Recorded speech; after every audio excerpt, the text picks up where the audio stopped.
Deandre Jordan had game highs of 24 points and 20 rebounds in the Clippers' win over Houston. The Clippers played their third game without Blake, but Jordan has filled the gap. Jordan, who's 22 points and career-high 27 rebounds, powered the Clippers to a 115-98 victory over Dallas on Monday night. Shot 6 for 8 from the field, extending his NBA record streak to 39 consecutive games, shooting at least 50%. Last night, Doc Rivers made the case it's unfortunate, a travesty that he's not an all-star. I just think that DJ should be on the All-Star team. I think it's a travesty. I really do. A guy that's getting 27 and 22 and 20s and 20s and is not on the team. And, you know, this is, you play both sides of the floor. And just the one side of the floor keeps getting all the credit and not the other side of the floor. And the other side is more important. There's never been a team that's won a title without being a decent defensive team or a great defensive team. Yet that side keeps getting forgotten about in the All-Star game. And DJ should be on. We all know it, but that's all right. DJ knows that we're playing for bigger things than All-Star games. Every year, coaches make the case for their players, but he's not the only one weighing in. Magic tweeting this: I normally don't pull for the Clippers, but I was pulling for Deandre Jordan to make the All-Star team. He deserves it. Another point guard great, Isaiah Thomas. Deandre Jordan deserves to be an all-star. Stephen A. Smith, you know the Clippers team very well. Talk about him a lot on the show. Obviously, Doc Rivers says that he deserves to be an all-star, if not a reserve, as well as the other greats weighing in. Does he have a point? He has a point. Deandre Jordan, to me, has the potential to be the best big man in the game. He's clearly one of the top 3 big men in the game, probably top 2. He's a defensive stalwart. There's no doubt about that. He's incredibly formidable. I'm very fond of him as a person as well. I talk to him all the time whenever I'm out at a Clippers game because I got a lot of love for his game. He's incredibly athletic. He runs the floor. There's never a shortage of effort. His problem is he's limited in terms of a post offense, and he is an absolutely positively horrific free throw shooter, which is the only thing I ever get on him about. My Lord, they can't play you a lot in the fourth quarter because you can't hit free throws. He's shooting 41% from the free throw line. That is abysmal, but that is the only thing that I can really say about his game. The thing is, here's the problem.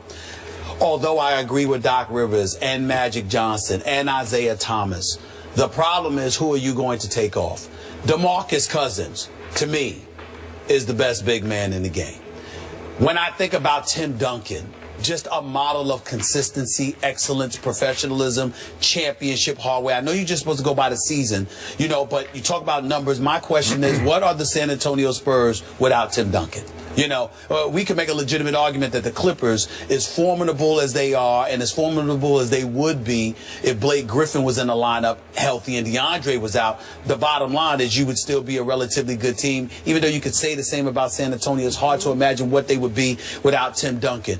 Dirk Nowitzki is somebody that, despite his greatness and future Hall of Fame status, has gone vastly and rapidly underappreciated throughout the years. Monte Ellis is obviously that closer for you, more so than even Dirk in this day and age, but Dirk can still get it done. Numbers wise, as far as I'm concerned, when I look at DeAndre, averaging 13.8 rebounds, a premier shot blocker in this game, obviously a premier rebounder in this game, incredibly formidable defensively, although I'm inclined to say, look, who you going to take off? Because that's my trouble. When Doc Rivers makes the point, because I just heard his sound, I hadn't heard that sound last time. When Doc Rivers makes the point, Skip, there are 2 sides of the ball. That's where it really resonates with me, because we both know defense wins championships. Points wins games.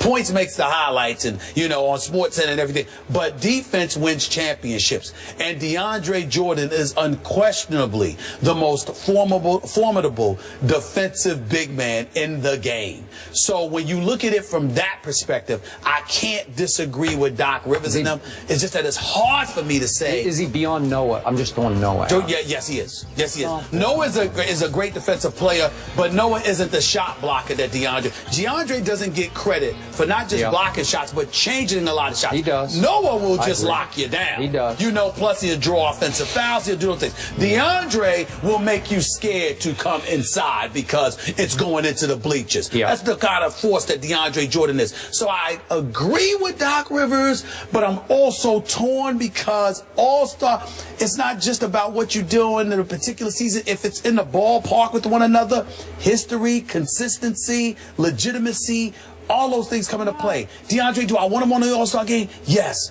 Do I get rid of Tim Duncan and Dirk Nowitzki? Oh, that's tough because DeMarcus Cousins has to be on there. He has to be.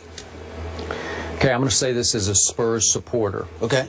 I wish that DeAndre Jordan was on the All-Star team and Tim Duncan was not. Okay. I would say that selfishly because I loved it last year when Duncan got, I thought, snubbed, and he made the NBA pay for it down the stretch last year and through the playoffs. Got it. So I would love to see him further motivated through the second half by not making the All-Star game again. Now let's get back to Doc's statement. Let's not be prisoners of the moment. Would Doc have said this same thing Sunday after that debacle that they played in Oklahoma City? Remember that one? We did it Monday on the show. Yeah.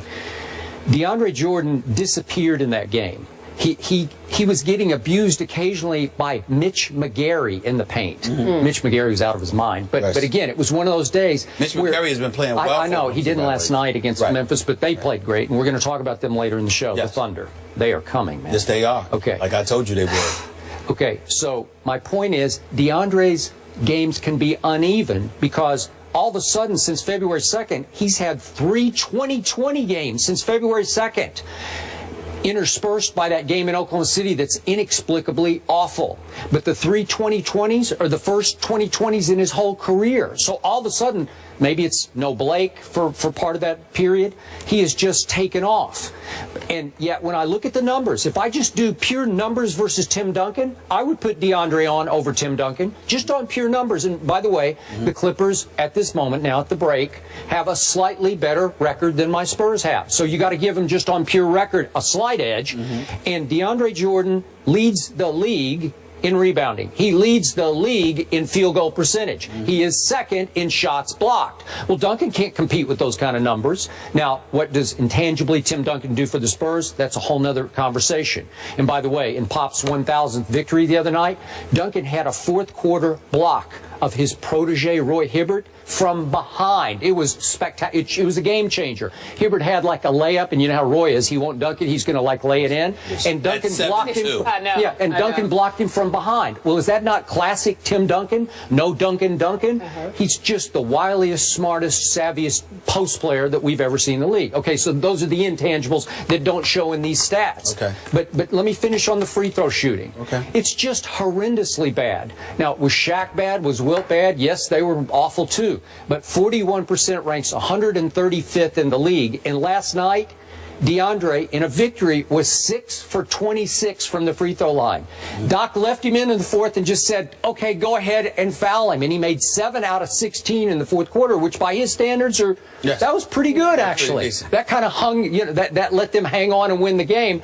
Although it did help that the Rockets were 9 for 45 from three-point range. 9 for 45? Are you kidding me? Okay, so maybe we should throw all this out, but it was a prisoner of the moment. It was a good play by Doc. He wants to light a fire under DeAndre going into the second half. You got snubbed and you belonged.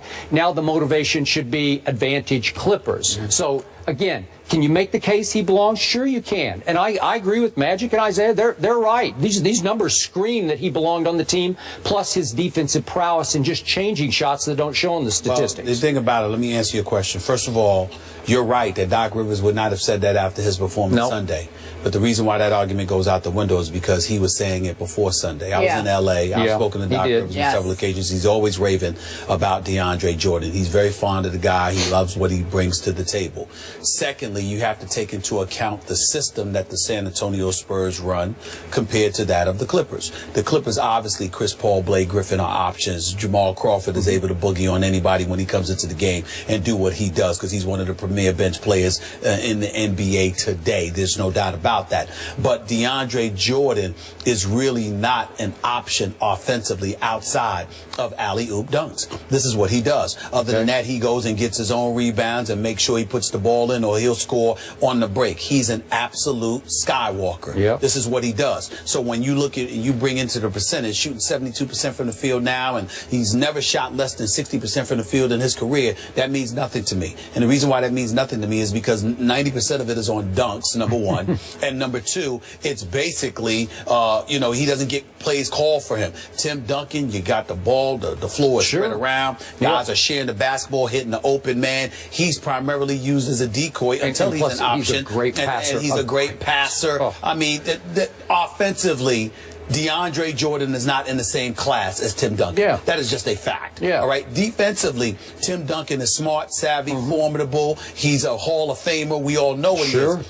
DeAndre Jordan is just a freak of nature. So, again, we look at DeAndre Jordan, what he brings to the Clippers organization. Of course, he deserves to be an all-star. But at the same time, who you taking off? It can't be DeMarcus Cousins. DeMarcus Cousins. I'm with you. I gave you that one. It cannot be DeMarcus Cousins. Right. So then now we're saying Tim Duncan, and forget your affection for the Spurs and how you want Tim Duncan to be motivated. I personally don't think Tim Duncan pays any attention to that because he doesn't need to be motivated because he's such a consummate professional. He's going to do what he does. And to me, more of a motivation last year was the fact that they had lost to Miami the year before, more so than the All-Star game. He wanted that bad. Duncan is a quiet storm, though. I understand that, but he didn't need it. I mean, you don't need a storm. There is no greater storm than losing in Game 7 of the NBA Finals, particularly after you lost Game 6 on Ray Allen's jump shot, and then Game 7 came about. Thank you. Of course, I'm here for you. And then after that, in Game 7, when Tim Duncan missed that hook in the lane that he always makes, I felt so bad for him. That was the motivation all of last season. Hook, it was a bunny. That's right, it was a bunny. You're right. So you look at DeAndre, in the end, what it comes down to, Skip, man, is that,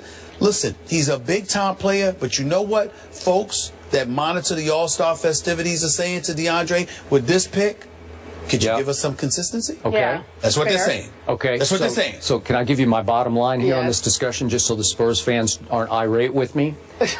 If these two teams meet in the playoffs, I'll take Tim Duncan any night over DeAndre Jordan in a playoff game. Just for the record. All right, so Adam Silver could have put him on the roster, but he chose Dirk, obviously, replacing Anthony Davis. This is what Jordan had to say. DeAndre goes, next year I probably have to average 20 points per game, and maybe it will be something that they look at.